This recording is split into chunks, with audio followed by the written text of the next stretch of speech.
سمجھے ختمه شو پښتو زمونږ ډېره بېارزي شوله اوس لږه شان پښتو ده باقي ټوله انګریزي شوله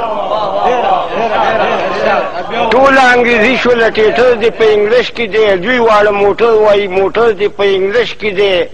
بال وایي په سوک باندې کټر دې په انګلیش کې دی لخته د لرګي ده د انټر دې په انګلیش کې دی بشر په وړو کې منیټر دې په انګلیش کې دی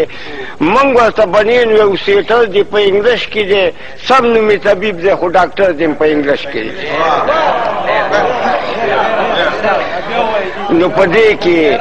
د پښتون پښتو سره کومه غمرازي شوله او څه لږه شان پښتو ده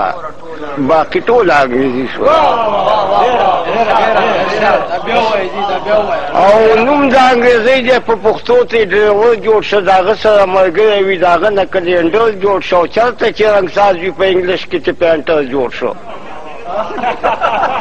وړه شان کوټګۍ وي د هغې نه کوارټر جوړ شو د پاسه اډانه اوس د هغې نه لنټر جوړ شو جومات کې د پریمري شو د مولا نه د ماسټر جوړ شو نو جومات د مسخرو شو مسله پکې ارزي شوله او څه لږه شان پښتو ده باقي ټوله انګریزي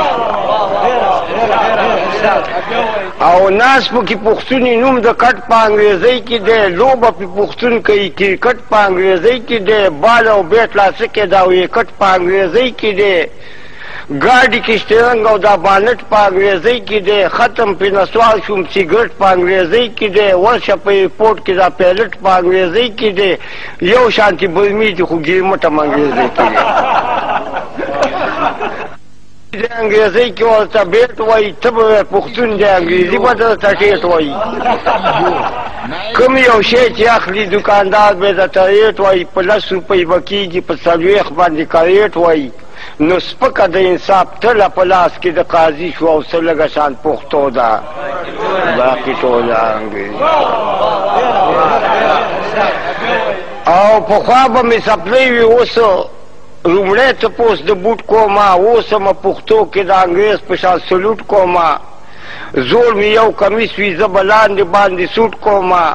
سم به شرابي شم اوس لا بعضې وخت کې ګوټ کومه نو اقبال خدای دې خیر کړي د پښتو خلاف ورزي شوه او څه لږه شان پښتو ده باقي ټوله انګریزي شوه